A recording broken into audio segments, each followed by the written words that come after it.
Oh, goodness, boss, I've heard enough background. If George Bailey's contemplating suicide, I'd better head down to Earth right away. Hold it, Clarence. We're not anywhere near the point where George Bailey is thinking of taking his life. Now, where were we? George and Mary were heading out of town on a honeymoon, and they ran into a bank run, I mean. Oh, yes. It was the financial panic of 1932. You see, bank troubles were very prevalent back then. Whoa, what's going on, boss? In the lobby of the building and loan, dozens of worried shareholders were clamoring for their savings. Meanwhile, George found Uncle Billy in his office.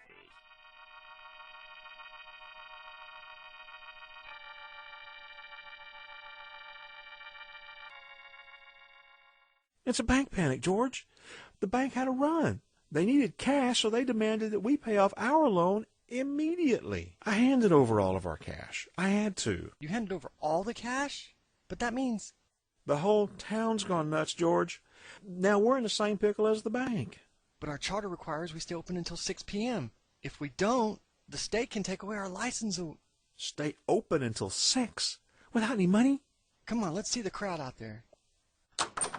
Okay, hold on now, please. Now, please, everybody, don't panic. We want our money, George. Where's our money? Come on, everybody. Wait, now, just a minute. Now, listen here. Come on, you've got it all wrong. Your money isn't here. Just a minute, let me explain. Your money's not here. It's not in the safe. No, the money you've invested in this building alone was put into people's houses. It's in Ernie's house and your house and 100 other houses. I mean, do you want me to foreclose on them? Throw them out of their homes? I got $240 in shares here. Close my account. I want my money now. Oh, okay, Charlie, okay. Sign this form and you'll get your money back in 60 days. What do you mean, 60 days? Well, that's what you all agreed to when you bought your shares. Oh, I got my money. Old man Potter's taking over the bank. He'll pay you 50 cents on the dollar for your shares. Come on, let's take our shares to Potter. Half is better than nothing.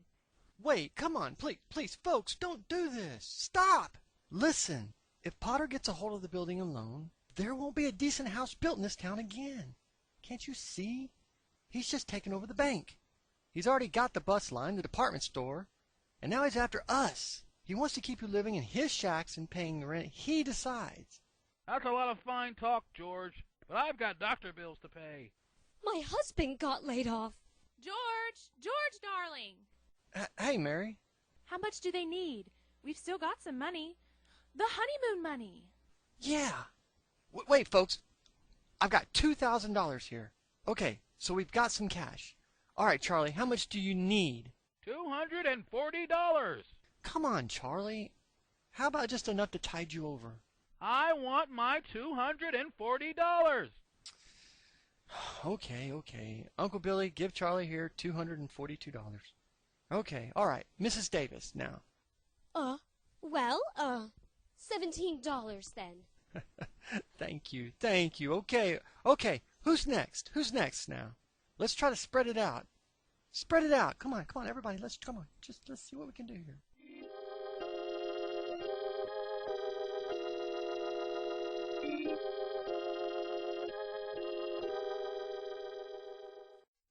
Look at the clock, George. Look. I'm looking, Uncle Billy. I'm looking. 5 seconds. 4 seconds. 3, 2, 1. 6 o'clock. Whoo-hoo, we made it. Lock the door. Ha! Still in business, Uncle Billy. Even if we only have $2 left.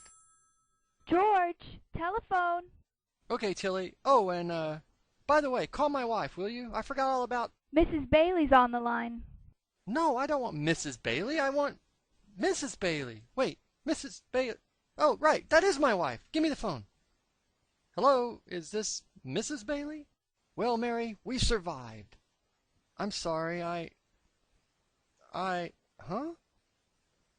Come home? What home? What? 23 Sycamore? Huh? Whose home is that? Huh? But, Mary, how can we have a... Right now? Okay, sure. All right, sure. I love you too, honey. I'm coming home.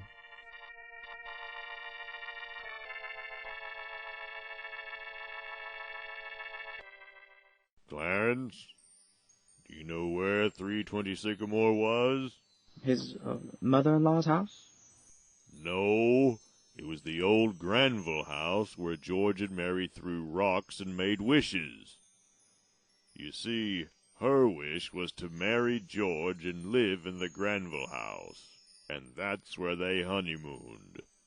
That's where they set up house, and that's where they were still living 2 years later when Mr. Potter asked George to drop by his office.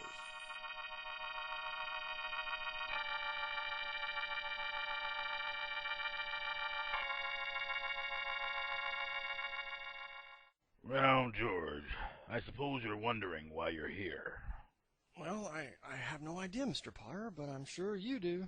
Now look, you're a young man, 27, 28, married, making what? $40 a week?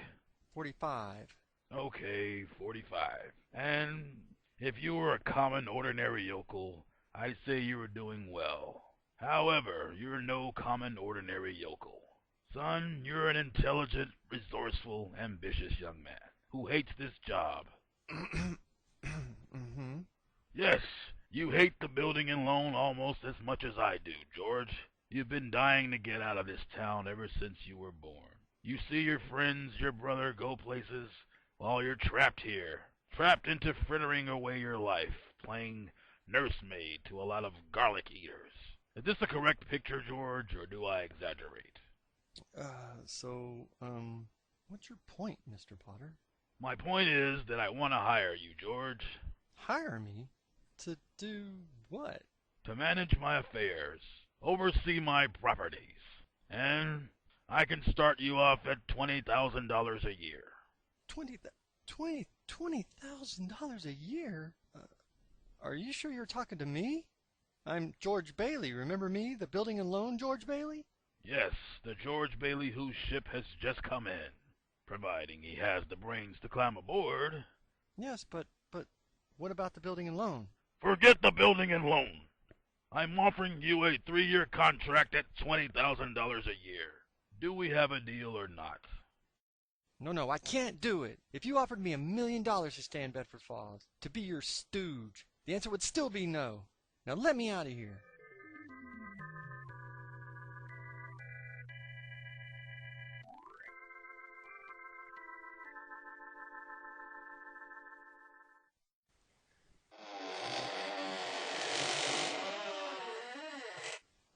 Sorry I'm so late, Mary. Just knitting, George. So, what did Mr. Potter want to see you about? Oh, nothing. Really, just talk. You know. But geez, why did you marry a guy like me anyway? Well, I didn't want to be an old maid. But I was going to see the world, go places, build things. I was going to give you the moon. But instead, what have I given you? Not much. Some husband I am. I feel terrible. I mean, you could have married Sam Wainwright. Anybody else. But I didn't want to marry anybody else. I wanted my baby to look like you. You didn't even get a honeymoon. No fancy. You what? My baby. Baby? What? You mean you're on the nest?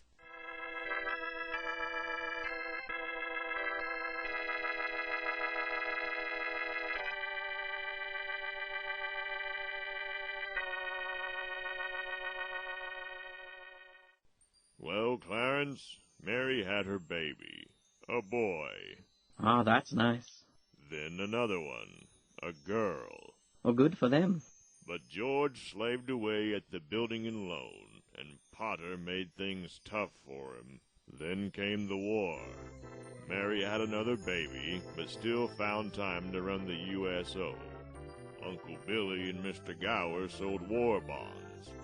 And George's brother, Harry, became a real hero. He shot down 15 planes.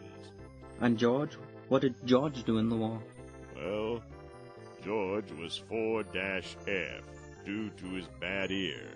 He was as an air raid warden, but on VE Day he wept and prayed, and on VJ Day he wept and prayed again. Well then, we're just about up to today. Yes. The only thing you don't know about George Bailey is what happened that has him down there at this moment wanting to die. All right. Today is the day before Christmas, and George Bailey is very excited. Commander Bailey downed 15 enemy planes, the last a kamikaze, just as it was about to dive into a troop transport. Think of it, Harry saved hundreds of lives. Gosh, George, that's just swell. George, the bank examiner's here. Ah, the annual audit, right. Well, good afternoon, Carter, bank examiner. Tilly, bring Mr. Carter here to the conference room and bring the books, and where's Uncle Billy? He's depositing $8,000 at the bank.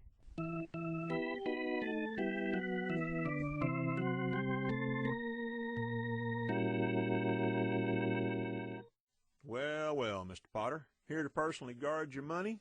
Look out, Bailey, you old fool. My wheelchair. Did you see the news? Harry Bailey gets Medal of Honor. What'll those Bailey boys do next? Huh? Let me see that newspaper. Yeah, sure, here. Sorry I can't chat more, you old thief. I gotta go make a deposit. Next customer, please. Hello? Let's see here. Here you are. Bank book, deposit slip, and a Merry Christmas to you. To you too, Mr. Bailey. But, haven't you forgotten something? I forget things all the time. So, Mr. Bailey, where's the money? What? What? The money? Well, it's customary to bring the money with you. The money! Where'd the money go? The money. Where'd I put the money? Guard, wheel me out of here.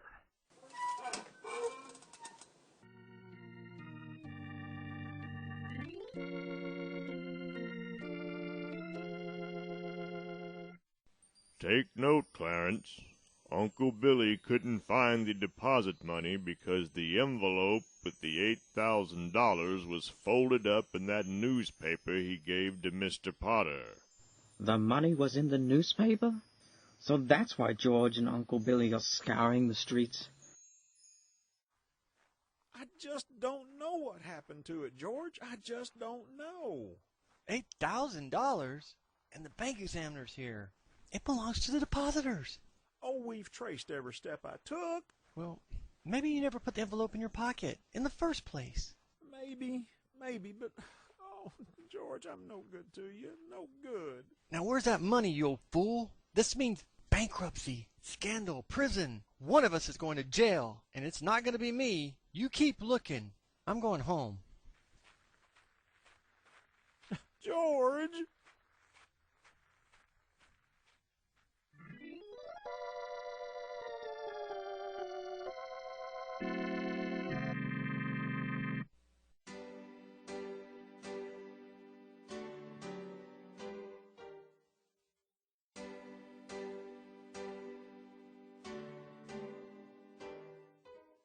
George, you haven't said a word since you came home. Well, was Zuzu sleeping? No, she was showing me some flower prize she won at school. I touched it and a few petals fell off. She asked me to fix it, but Does Jenny have to keep playing that song over and over again? I gotta practice for the Christmas party, Daddy. What is it, dear? A hectic day? Oh yeah, red letter day for the Baileys. Hey, Dad, the Browns got a brand new car. You should see it. Well, what's the matter with our car? Not good enough for you? Sorry, Dad, I only... Run along now, Petey. And why is Zuzu in bed so early anyway? Oh, she caught a little cold coming home from school. She didn't button up her coat. She didn't want to crush that prize flower, so... What do you mean a little cold? It's okay, dear. The doctor said it was nothing serious.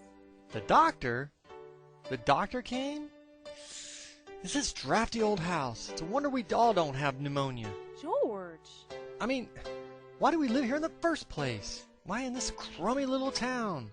What's wrong, dear? Everything's wrong. Oh, why do we have to have all these kids anyway? Daddy, how do you spell frankincense?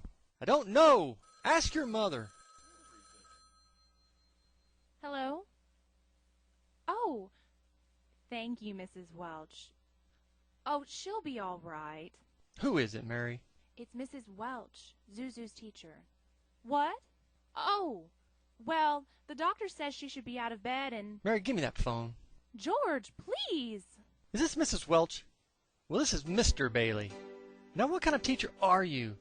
Do you realize she could get pneumonia because of you? George! Silly, careless people like you sending kids home half naked?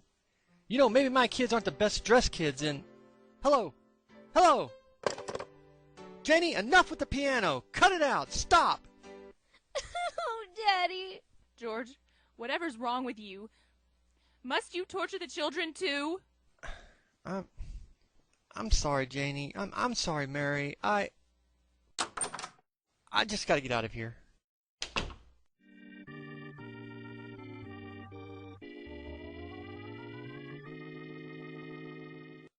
So, you're $8,000 short in your accounts, George. You say the money was lost? Well, what if it was stolen? Maybe you should notify the police. No, sir. You see, Harry's homecoming is tomorrow, and, well, the publicity... So you've come to me for a loan. Why not your buddy, Sam Wainwright?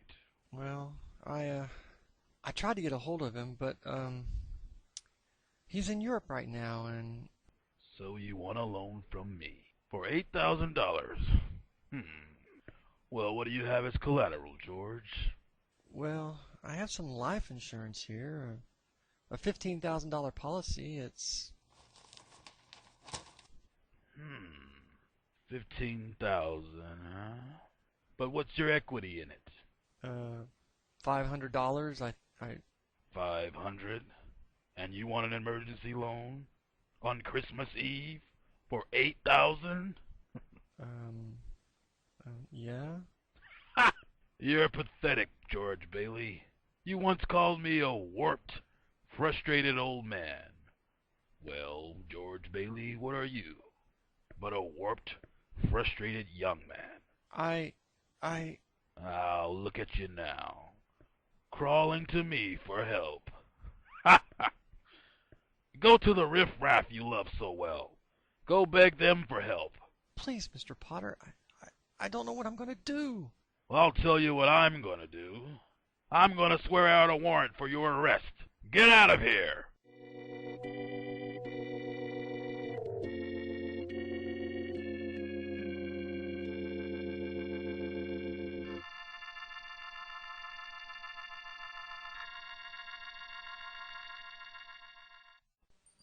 The nerve of that Henry Potter. He had George's $8,000 sitting in his desk drawer. What will George do now, boss? Where is he? Well, he's at Martini's Tavern. George has had a couple of drinks. He's dazed, just standing there.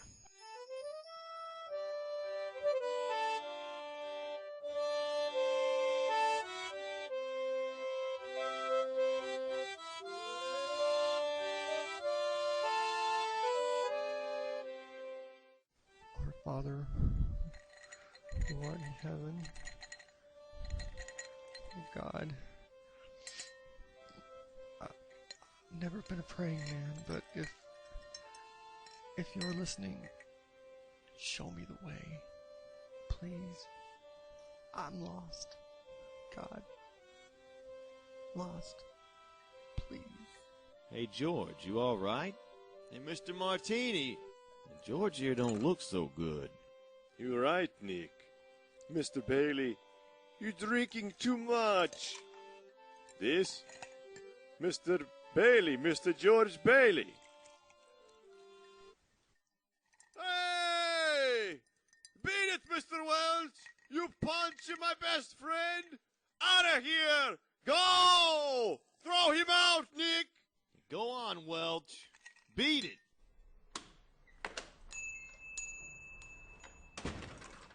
Mr. Bailey, how you doing? Oh, Martini, who was that? That Mr. Welch. He don't to come here no more. Wait, Mr. Bailey, I get something for your face. Look, the blood. Oh, no, that's all right. Please, don't go. Mr. Bailey, stay. Go on, just let me be. Alone, you hear?